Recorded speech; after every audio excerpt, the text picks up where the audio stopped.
السلام علیکم ورحمۃ اللہ وبرکاتہ۔ الحمد للہ رب العالمین والصلاة والسلام علی اشرف الانبیاء والمرسلین وعلی آلہ وصحبہ وعلی من تبعهم بإحسان الى یوم الدین، اما بعد فاعوذ باللہ السمیع العلیم من الشیطان الرجیم، بسم اللہ الرحمن الرحیم۔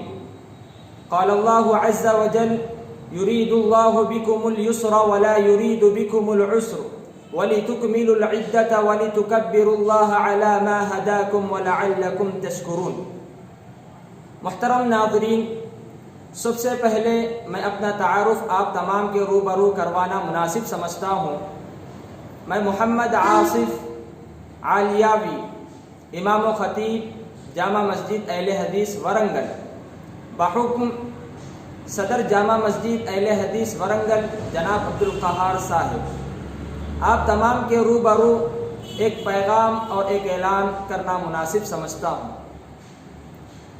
سب سے قبل اللہ رب العالمین کا بے انتہا شکر و احسان ہے کہ اللہ رب العالمین نے اس وبائی دور میں ہم تمام کو رمضان المبارک جیسا ماہ مقدس نصیب فرمایا، اور الحمدللہ بصحت یعنی صحت و عافیت کے ساتھ اللہ رب العالمین نے ہم تمام کو یہ ماہ مکمل کرنے کی توفیق عطا فرمائی ہے۔ ابھی چند لمحات، چند گھنٹے باقی رہ چکے ہیں، یہ ماہ ہم سے رخصت ہوا چاہتا ہے، لیکن اس موقع پر سب سے اہم مسئلہ یہ درپیش ہوتا ہے کہ رمضان المبارک تو ہم سے رخصت ہوا چاہتا ہے، لیکن عید کی نماز کیسے ادا کریں؟ اور لوگوں کے ذہنوں میں یہ شبہات بھی پیدا ہو رہے ہیں کہ کمیٹی حکومت سے عید کی نماز پڑھنے کا، عید کی نماز ادا کرنے کی اجازت نہیں لی ہے۔ آپ کے سامنے عرض کر دوں، جامع مسجد اہل حدیث کے صدر جناب عبدالقہار صاحب نے حکومت سے مطالبہ کیا، حکومت سے اجازت طلب کی کہ 1 ہینڈ ڈسٹینس کے ساتھ ہمیں نماز ادا کرنے کی اجازت دی جائے، لیکن حکومت نے اس مطالبے کو منظور نہیں کیا، اس لیے کہ حکومت دور اندیشی کا خیال کرتی ہے۔ حکومت نے کہا کہ بھائی اگر نماز کی اجازت دی جائے تو پبلک بہت زیادہ جمع ہو جائے گی، اس لیے کہ کئی دنوں سے مسجدیں بند ہیں، تو اس موقع پر بہتر یہی ہے کہ آپ کی شریعت کی تعلیم کیا ہوتی ہے، اس تنگ دستی کے موقع پر آپ اس پر عمل کیجیے۔ تو اس موقع پر آپ تمام کے روبرو سورہ بقرہ کی ایک آیت کریمہ پڑھ کر سنائی گئی۔ اللہ رب العالمین نے فرمایا: یرید اللہ بکم اليسر ولا یرید بکم العسر۔ اللہ رب العالمین تمہارے لیے آسانی کو پسند کرتا ہے، تمہارے لیے مشکل کو نہیں پسند کرتا۔ وَلِتُكْمِلُوا الْعِدَّةَ، تم جیسے ہی گنتی کو مکمل کر لو، یعنی ماہ مقدس کی گنتی ختم ہو جائے، شوال کا چاند نظر آ جائے، وَلِتُكَبِّرُوا اللَّهَ عَلَى مَا هَدَاكُمْ، اللہ رب العالمین نے جو تمہیں ہدایت دی ہے، تمہیں جو نیک اعمال کی توفیق دی ہے، اس پر تم اللہ رب العالمین کی تکبیر بیان کرو، اور وَلَعَلَّكُمْ تَشْكُرُونَ، تم اللہ رب العالمین کا شکر ادا کرو۔ تو اس موقع پر اللہ نے فرمایا کہ اللہ تمہارے لیے آسانی کو پسند کرتا ہے، مشکل کو نہیں پسند کرتا۔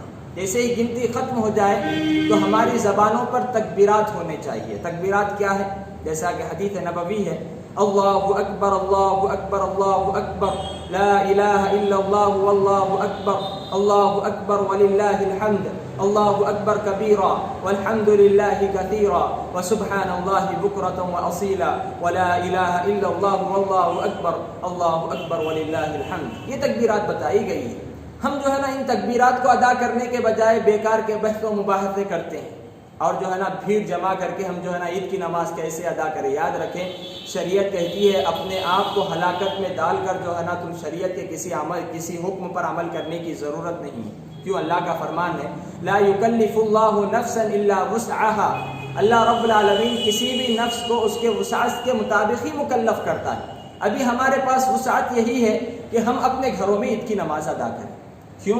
اس لیے کہ اگر ہم اجتماعیت کو اپنائیں گے، موجودہ دور میں مسلمانوں کو بدنام کیا گیا ہے۔ آج جو ہے نا موجودہ دور میں یہ بات بتائی گئی ہے کہ مسلمانوں کی وجہ سے ہی یہ وبا عام ہو چکی ہے۔ یاد رکھیں، اور آگے بڑھ کر آپ لوگ اجتماعیت کے ساتھ نماز ادا کرنے کی کوشش کریں گے تو کل کے دن اس وبا کا الزام ہمارے اوپر ہی رہے گا، اس وبا کا الزام ہمیں ہی دیا جائے گا۔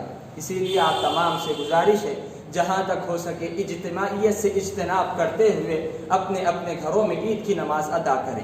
عید کی نماز کا وقت کیا ہے؟ عید کی نماز کا وقت یہ ہے کہ 6:30 بجے سے آپ لوگ عید کی نماز 8 بجے تک کبھی بھی ادا کر سکتے ہیں۔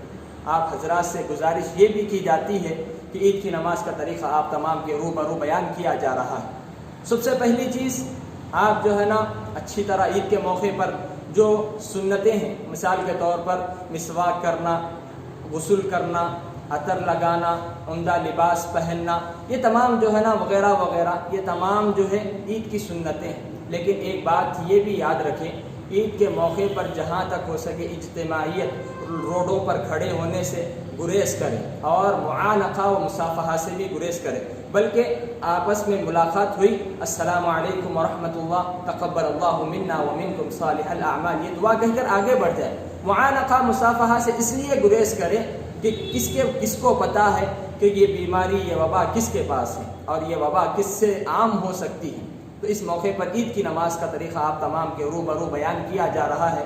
عید کی نماز کا طریقہ یہ ہے، سب سے پہلے آپ جو ہے نا دل میں نیت کر لینا چاہیے کہ 2 رکعت عید الفطر کی نماز ادا کرتا ہوں، دل میں نیت کر لینا چاہیے۔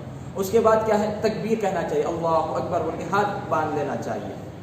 اس کے بعد دعاء الاستفتاح، یعنی سبحانک اللہم وبحمدک وتبارک اسمک وتعالی جدک ولا الہ غیرک، یعنی تو دیگر جو دعا بتلائی گئی، اللہم باعد بینی وبین خطایایا کما باعدت بین المشرق والمغرب، یہ بھی دعا کو دعاء الاستفتاح کہا جاتا ہے۔ یا یہ نہیں تو وہ دعا 2 پڑھنے کے بعد 7 تکبیرات آپ کو جو ہے نا کہنا چاہیے۔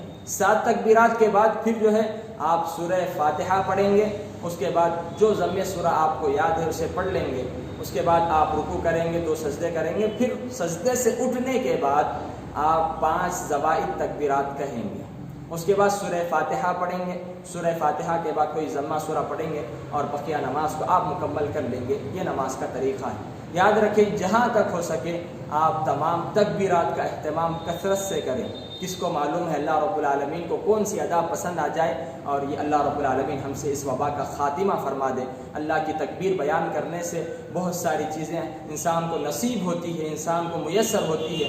اس لیے شریعت جو تعلیم دیتی ہے کہ اذا امرتکم بامر فاتوا منہ ما استطعتم، اللہ کے رسول نے فرمایا جب میں تمہیں کسی کام کا حکم دیتا ہوں تو اپنے استطاعت کے مطابق اس پر عمل کرو، واذا نہیتکم بشیء فاجتنبوہ، جب میں تمہیں کسی کام سے روکتا ہوں تو اس سے رک جاؤ۔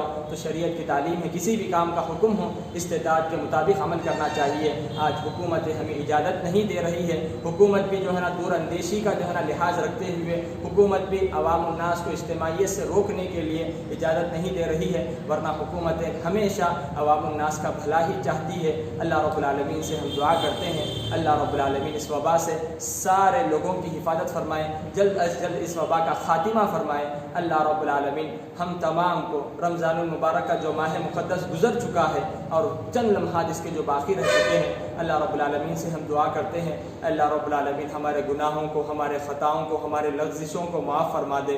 اللہ رب العالمین لاک ڈاؤن کی وجہ سے ہم نے رمضان المبارک کی کما حق و قدر نہیں کی، اللہ رب العالمین تو ہماری ناقدری کو معاف فرما دے، اس کو نظر انداز کر دے۔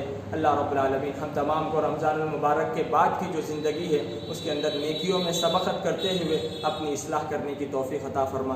ہم تمام کو ہمارا نام بھی ان لوگوں میں شمار فرما جن کو جہنم سے آزاد کر کے جنت میں داخل کر دیا جاتا ہے۔ اللہ رب العالمین ہم تمام کو جنت الفردوس میں جگہ نصیب فرمائے۔ اللہ رب العالمین ہم تمام کو جہاں تک ہو سکے شریعت کی تعلیمات پر بقدر استطاعت عمل کرنے کی توفیق عطا فرمائے۔ اور آپ تمام سے ادباً گزارش کی جاتی ہے، صدر صاحب بھی ہمارے یہی گزارش کرتے ہیں کہ آپ لوگ اجتماعیت سے گریز کریں اور جو ہے نا بیکار کے بحث و مباحثے کرنے سے اجتناب کریں۔ ہم تمام کا مقصد یہی ہے کہ اس وبا سے لڑا جائے، اس وبا کا خاتمہ کیا جائے اور جہاں تک ہو سکے حالات کو بحال کیا جائے۔ اللہ رب العالمین سے ہم دعا کرتے ہیں اے اللہ آج پوری دنیا کے حالات بگڑے ہوئے ہیں، تو حالات کو بناتا ہے، بگاڑتا ہے۔ اے اللہ رب العالمین تو حالات کو بنا دے، اللہ رب العالمین ہم تمام کو جو بھی تعلیمات شریعت کی بتائی گئی ہے عید کے موقع پر اس پر عمل کرنے کی توفیق عطا فرما۔ اللہ رب العالمین ہم تمام کو کما حق ہو تیرا تقویٰ اپنے دلوں میں بسانے کی توفیق عطا فرما، اور شریعت نے جو آسانیاں ہمارے لیے پیدا کی ہے، جیسا کہ نبی نے فرمایا الدین یسر، دین آسانی کا نام ہے، ہمیں آسان دین کو مشکل بناتے ہوئے اپنے آپ کو مشکل میں نہ ڈالنے کی توفیق عطا فرما۔ آمین۔ وآخر دعوانا الحمد للہ رب العالمین۔ السلام علیکم ورحمۃ اللہ وبرکاتہ۔